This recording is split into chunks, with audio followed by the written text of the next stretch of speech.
नीरा नदीची पाहणी करण्यासाठी आलेला आहे. काय सांगाल, विशेषतः या नदीवरती अनेक जणांनी भेटी दिलेल्या आहेत, परंतु आजपर्यंत ज्या समस्या आहेत त्या सुटलेल्या नाहीत. काय सांगाल? हे बघा, खंडस गावामध्ये मी नीरा नदीवरती मी आज पाहणी करायला आलोय. खऱ्या अर्थानं मी एक आंदोलक आहे. प्रश्न मांडणं, प्रश्न धसास लावणं हा माझा रोल आहे. खंडस गावातील आमचे गेल्या कित्येक वर्षापासून या नीरा नदीच्या प्रदूषणावर काम करणारे मिथुनजी आटोळे आणि आमची सगळी सहकारी मंडळी आहेत, आता आमच्या बरोबर आहेत ते. तर विषय असा आहे की या नीरा नदीमध्ये फलटण मधला कत्तलखाना आणि मग त्यानंतर सोमेश्वर, माळेगाव, परत दुधाचे अनेक प्रोजेक्ट, म्हणजे बारामतीच्या दोन समस्या आहेत. एक समस्या आहे जिरायती भागाची, तिथल्या शेतीला पाणी मिळत नाही, प्यायला पाणी मिळत नाही. आणि ज्या भागाला पाणी मिळालंय त्या भागामधली शेती आता नापिकीच्या मार्गावरती आहे. आणि ह्या ज्या नीरा नदीमध्ये जे प्रदूषण होते त्या प्रदूषणामध्ये जलचर वगैरे हे तर मरतायतच, पण या भागातल्या या परिघामधल्या या परिसरामधल्या लोकांना कॅन्सरनं वेढलेलं आहे. अनेक पेशंट कॅन्सरचे इथं सापडलेले आहेत. या प्रश्नावरती आवाज उठवला जातोय. अनेक जण लोक भांडतायत. या प्रश्नावरती माननीय शरदचंद्रजी पवार साहेबांनी सुद्धा अजितदादांच्या निधनानंतर अगदी दुसऱ्या तिसऱ्या दिवशीच येऊन इथं भेट दिलेली होती. पण प्रश्न तसाच लागत नाही, प्रश्न सोडवला जात नाही. आणि इथल्या लोकांचं डेअरिंग नाही म्हणण्यापेक्षा बोललं तरी त्याच्यावरती उपाययोजना होत नाही. इथल्या म्हणजे ही विकासाची गोड फळं आहेत का, की सर्वसामान्य माणसांना या प्रश्नांना सामोरं जावं लागतंय. आणि त्याच प्रदूषणाच्या प्रश्नावरती मी आज इथं आलोय. तुम्हाला सांगायचं, मला महाराष्ट्राला सांगावंसं वाटेल की हीच नदी पुढे जाऊन नीरा नरसिंगपूरला जाते, की जी मुख्यमंत्री महोदयांचं कुलदैवत आहे. तिथून हीच नदी पुढं चंद्रभागेला जाते. आणि मग चंद्रभागेमध्ये जाऊन जर या नदीचं पाणी एवढं प्रदूषित असेल, दूषित असेल आणि माणसांना एवढा त्रास होणार असेल, तर मला वाटतं शासनानं यावरती लवकरात लवकर निर्णय घेतला पाहिजे. नाहीतर नीरेच्या उगमापासून ते चंद्रभागेपर्यंत आम्हाला मोठं जनआंदोलन या महाराष्ट्रामध्ये उभं करावं लागेल. सर, निवडणूक विधानसभेची जवळ आलेली आहे. एकंदरीत तुम्ही सांगितले की आम्ही उमेदवार देणार आहोत. तुमच्या नावाची देखील चर्चा मोठ्या प्रमाणात होत आहे. काही वेळापूर्वी तुम्हाला एक फोन देखील आला होता, त्या दमदाटीचा देखील. हे बघा, बारामती म्हटलं की मग काही लोकांची नावं बारामती पवारांना आंदन दिले की काय, अशी परिस्थिती बारामतीमध्ये महाराष्ट्रामध्ये आहे. एखादा माणूस निवडणूक लढतो म्हटलं की तू का निवडणूक लढतोय, तुझं काय काम आहे तिथं, तू राजकारण करतो काय, असं म्हटलं जातं. माझी निवडणूक आयोगाला सुद्धा विनंती आहे की फ्री अँड फेअर निवडणूक, ही पोटनिवडणूक पुढची होणार नाही. बिनविरोध करायचा प्रयत्न आहे. अगदी जिवे मारण्याच्या सुद्धा धमक्या इथं आलेल्या आहेत. आमचं म्हणणं असं आहे की आम्हाला लोकशाही टिकवायचे, लोकलचे प्रश्न अजेंड्यावर आणायचे. जी लोक बोलत नाहीत, बोलायचा प्रयत्न करत नाहीत, आणि जी लोक बोलतात त्यांना त्रास देण्याचं काम केलं जातंय, टार्गेट करण्याचं काम केलं जातंय. त्यामुळे ही निवडणूक आम्ही बिनविरोध होऊ देणार नाही. निवडणुकीला आम्ही सामोरं जाऊ. शेवटी जनतेच्या प्रश्नावर, जनतेचे प्रश्न तरी आमच्या अजेंड्यावर येतील आणि प्रश्न अजेंड्यावर आणू आणि जनसामान्यांच्या प्रश्नावर भिडायची ताकद आम्ही ठेवलेली आहे. कार्यकर्त्यांचे हे बघा, दुसरा तिसरा म्हणजे चौथा कॉल, 4 कॉल मला ह्या 2 दिवसात आलेले आहेत. त्याच्यावरती आम्ही FIR सुद्धा दाखल केलेले आहेत, गुन्हे दाखल केलेले आहेत. आजही कॉल येऊन गेलेला आहे आणि त्याचं सर्व रेकॉर्डिंग आम्ही मीडियाकडे पाठवलेलं आहे. संभाषण म्हणजे बारामती आमची आहे, तू तिथं कशाला चाललाय राजकारण करायला, तुझा काय संबंध, तू निवडणुकीला कसा उभा राहतोय, हातपाय मोडेन, असे धमकीचे कॉल आहेत. आणि हे मला वाटतंय आता बघा, ते शोध घेण्याचं पोलिसांचं काम आहे. आम्ही त्यांना FIR दाखल केलेले, पुण्यामध्ये FIR दाखल झालेले आहेत, अनेक ठिकाणी FIR दाखल झालेले आहेत. तर राज्यात सध्या धनगर आरक्षणाचा मुद्दा प्रचंड गाजतोय. यामध्ये मुंबईमध्ये जे बोराडे आहेत ते आंदोलनाला बसलेत. अशाच ठिकाणी मनोज जरांगे पाटील यांनी त्या ठिकाणी भेट दिली आहे. खरं तर तुम्ही देखील या सगळ्या प्रश्नावर भूमिका मांडली पाहिजे अशी एक चर्चा आता निर्माण व्हायला लागली. आणि तर दुसऱ्या बाजूला जरांगे पाटलांनी भेट दिली. काय नेमकी? हे बघा, मी एक आत्ता OBCच्या प्रश्नावर, VJNTच्या प्रश्नावर, म्हणजे 400 450 जातीच्या प्रश्नावर गेल्या 2 3 4 5 वर्षापासून मी जन आंदोलन उभं करतोय. धनगर समाजाच्या ST आरक्षणाची मागणी ही 4 पिढ्यांची आहे. 4 पिढ्यांमध्ये धनगर समाजाला यामधून काय मिळालंय हे धनगर समाजाच्या नेत्यांनाही चांगलं माहिती आहे, तज्ज्ञ मंडळींना चांगलं माहिती आहे, कोर्टात लढाई लढणाऱ्यांनाही चांगलं माहिती आहे. प्रश्न माझा एवढाच उरतोय की आत्ता तुमचं जे ताटातलं आरक्षण आहे हे पूर्णतः हिरावून घेतलेलं आहे. माजलगाव तालुक्यामधल्या 27 पोलीस पाटलांची भरती केली गेली. त्या 27 पोलीस पाटलांच्या भरतीमध्ये बोगस कुणबी सर्टिफिकेट काढलेले, फक्त मराठा कुणबी नावानं सर्टिफिकेट घेतलेल्या माणसांची निवड झालेली ही फॅक्ट आहे. उरला प्रश्न जरांगे पाटलांनी जाऊन बोराडेंच्या आंदोलनाला पाठिंबा देणं. जरांगे पाटलांनी बोराडेंच्या आंदोलनाला पाठिंबा देणं म्हणजे लांडग्यानं मेंढराच्या कळपामध्ये जाऊन सभा करणं आहे. मुळात विषय असा आहे, मी काही तुम्हाला फॅक्ट तुमच्या समोर मांडेन. जरांगे पाटील ज्या भागातून इकडे येतात त्या माजलगाव, मी जिल्ह्यांची नावं सांगेन तुम्हाला, जालना, बीड, धाराशिव, नांदेड, लातूर, परभणी, हे जे काही मी छत्रपती संभाजीनगर, हे जे मी बीड 7-8 जिल्ह्यांची नावं सांगितली. या 7-8 जिल्ह्यामध्ये धनगर समाजाचं शोषण आजपर्यंत कोणी केलं? मी 8 जिल्ह्यांची नावं तुमच्या समोर सांगायचा प्रयत्न केला. 2 नंबरला लोकसंख्या आहे, आमचा लहान भाऊ आहे, आमच्या बरोबरीचा भाऊ आहे, धनगर समाजाला आम्हाला न्याय द्यायचा आहे, असं जरांगे पाटील वेळोवेळी म्हणतात. पण या 8 जिल्ह्यामध्ये देशाला स्वातंत्र्य मिळाल्यापासून विधानसभेवर एकही आमदार गेला नाही, पण विधान परिषदेवरही एकही आमदार गेला नाही. अरे मग शोषण नक्की करतंय कोण? जरांगे पाटलाला माझं सांगणं आहे की तू ज्या विजयसिंह पंडिताच्या जोरावर उड्या मारतो ना, त्या पंडित घराण्याला एकदा तू सांग की तुम्ही आजपर्यंत आमदारकी भोगलेले एकदा धनगर समाजाला सोडायला सांगा, किंवा सोळंकीला सांगायला सांगा की तुम्ही आजपर्यंत त्या माजलगाव मधलं प्रतिनिधित्व करत आहात, गेवराई मधलं प्रतिनिधित्व करत आहात, एकदा धनगर समाजाला एकदा तिकीट द्यायला सांगा. ही लढाई आत्मसन्मानाची, ही लढाई प्रतिनिधित्वाची, ही लढाई इथल्या समाजकारणाची, राजकारणाची, निर्णय प्रक्रियेमध्ये जाण्याची आहे.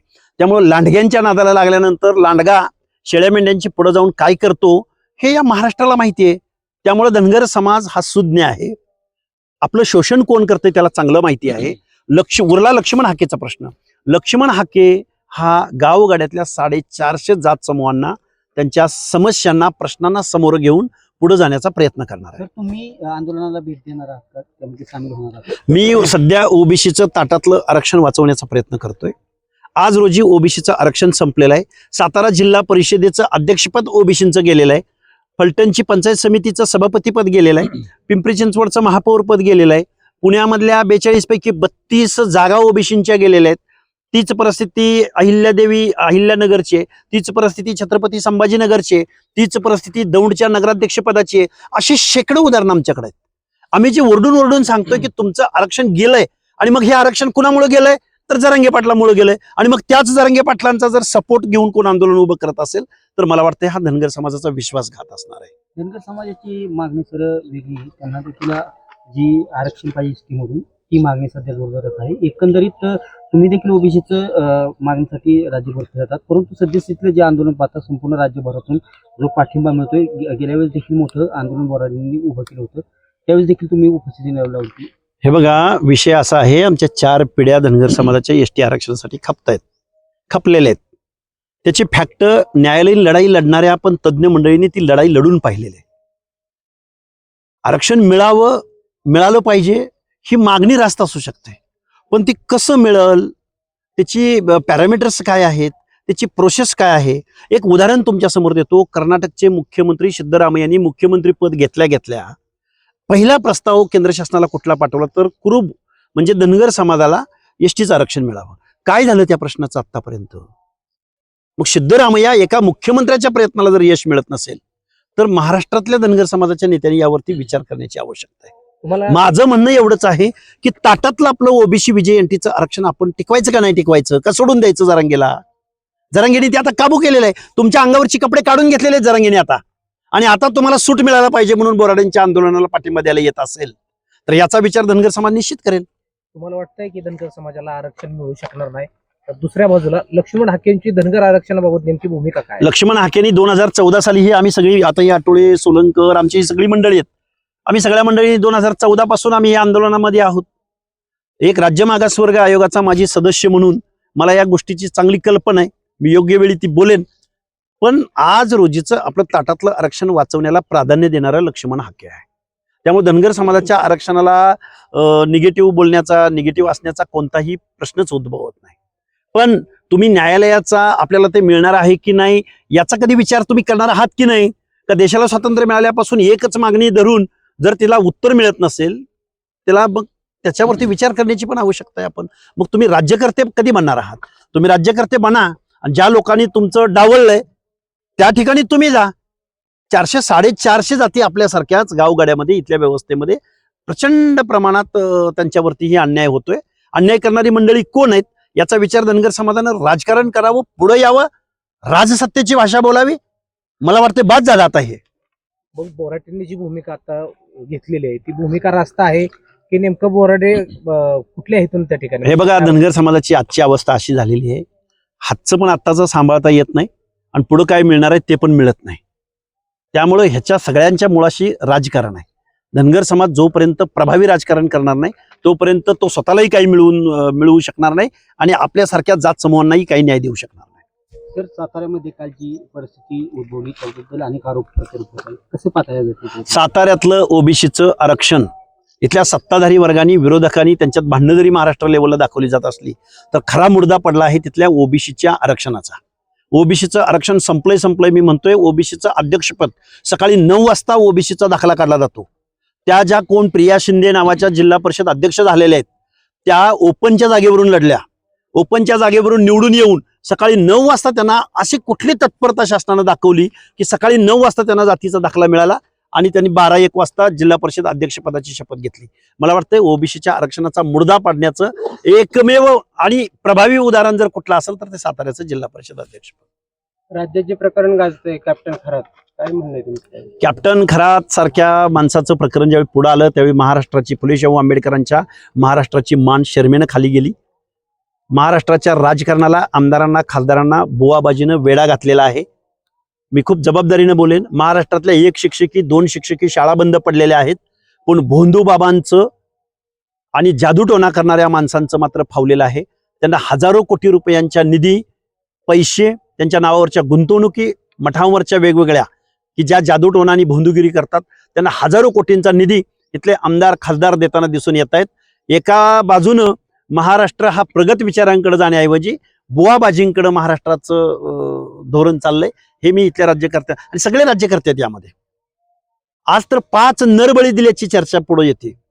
नरबळी दिले जात आहेत पुरोगामी महाराष्ट्रामध्ये. ज्या ज्या लोकांचे फोटो आहेत, ज्या ज्या लोकांनी यांना सपोर्ट केला त्या माणसांना शिक्षा झाली पाहिजे, सहआरोपी केलं पाहिजे. एखाद्याच व्यक्तीचा राजीनामा घेऊन चालणार नाही. तर त्याच्याबरोबर जेवढी लोक यामध्ये इन्व्हॉल्व्ह आहेत त्या सगळ्या लोकांना महाराष्ट्राचं राजकारण करण्याचा कुठलाही नैतिक अधिकार नाही. खरं तर जे खरात आहेत त्यांच्याबरोबर अनेक राजकीय नेत्यांचे फोटो आहेत. मग असं असताना केवळ रुपाली चाकणकर यांचा राजीनामा घेतला जातो. अलीकडच्या काळात धनंजय मुंडेंना देखील टार्गेट केलं जाते. खरं तर ओबीसी नेत्यांना कुठेतरी टार्गेट करण्याचं हे बघा, खरात प्रकरण आणि चाकणकर प्रकरण आणि ओबीसीचं टार्गेट ह्या वेगवेगळ्या गोष्टी मानणारा लक्ष्मण हाके. आम्ही ओबीसीचे प्रश्न गेल्या कित्येक वर्षापासून मांडतोय. आम्ही सामाजिक न्याय हक्काची भाषा बोलतोय. त्यावेळी रुपाली चाकणकरांनी एखादा ब्रश शब्द बोलला नाहीत. बरं, तुम्ही कसे काय ओबीसी नेते त्यांना म्हणता?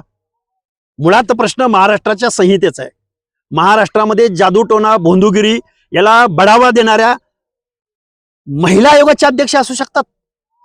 जिथं महिलांचं शोषण केलं गेलं, शोषणकर्त्याला पाठिंबा देणाऱ्या महिला आयोगाच्या अध्यक्षा, त्यामुळे काय टार्गेट करण्याचा प्रश्न येतो?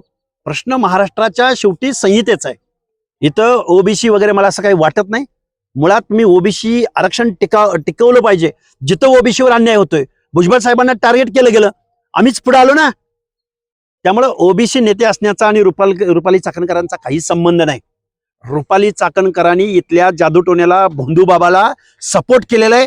अनेक पुढाऱ्यांना त्या भोंदूबाबाकडे घेऊन गेल्याची आम्हाला ऐकीव माहिती आहे. त्यामुळं अख्खी राष्ट्रवादी, मग जुनी राष्ट्रवादी आणि नवी राष्ट्रवादी, अनेक बडे बडे नेते त्या भोंदूबाबापर्यंत घेऊन कोण गेलं? तर रुपालीताई गेल्या. रुपालीताईंना फक्त राजीनामा देऊन चालणार नाही. जर रुपालीताईंचा त्यांच्याबरोबर जर काही इन्व्हॉल्वमेंट असतील प्रॉपर्ट्यामध्ये वगैरे वगैरे वगैरे, रुपालीताईंना तुम्हाला सहआरोपी करावं लागेल. त्यांच्यावरती ईडी, सीबीआय ज्या काही गोष्टी आहेत. परत म्हणू नका ओबीसीना टार्गेट केलं जात आहे. ओबीसीच्या नेत्यांना असले उद्योग करायला कोणी सांगितलं का? आणि आम्ही सामाजिक न्याय हक्काची लढाई लढणारे माणसं, आम्ही हल्ले सहन करणारी माणसं, गेल्या कित्येक वर्षापासून आम्हाला टार्गेट केलं जात आहे. आणि अशा बंधुगिरी करणाऱ्या माणसं अजिबात आम्ही अशा गोष्टींचं समर्थन करणार नाही. ओबीसीच्या सामाजिक न्याय हक्काची लढाई आम्ही लढतोय. फुले शाहू आंबेडकरांच्या विचारांसाठी आम्ही काम करणारी माणसं आहोत. खरं तर या नीरा नदीच्या प्रदूषणाचा गेल्या 50 वर्षापासूनची अडचण आहे. अनेक राजकीय नेते या ठिकाणी आले गेले. मात्र आश्वासनं दिली गेली, मात्र अद्यापही प्रश्न सुटला नाही. तुम्ही आज पाहणी केली, वाटते तुम्हाला मी एक आंदोलक म्हणून नीरा नदीच्या या प्रदूषित गावातल्या लोकांची एखादी आम्ही समिती भविष्य कालावधीमध्ये उभी करू. आम्ही महाराष्ट्राच्या मुख्यमंत्र्यांपासून ते आत्ताचे जे काही प्रदूषण मंत्री मला वाटते पंकजाताई मुंडे आहेत, या सगळ्या लोकांची भेट घेऊ. विकासाची फळं किंवा विकास होऊन इथल्या प्राणीमात्रांची प्रजनन क्षमता सुद्धा खुंटलेली आहे. इथल्या लोकांना इथं कॅन्सर सारखा रोग होतोय. इथल्या लोकांची आता जी माहिती मिळते, हा प्रश्न खूप व्यापक आहे, भयानक आहे. या प्रश्नावरती आम्हाला भविष्यामध्ये निश्चित एखादी संघटना, एखादी समिती किंवा एखादं प्रदूषण विरोधी मंडळ स्थापन करून आम्हाला याच्यावरती काम करावं लागेल, आंदोलन उभं करावं लागेल.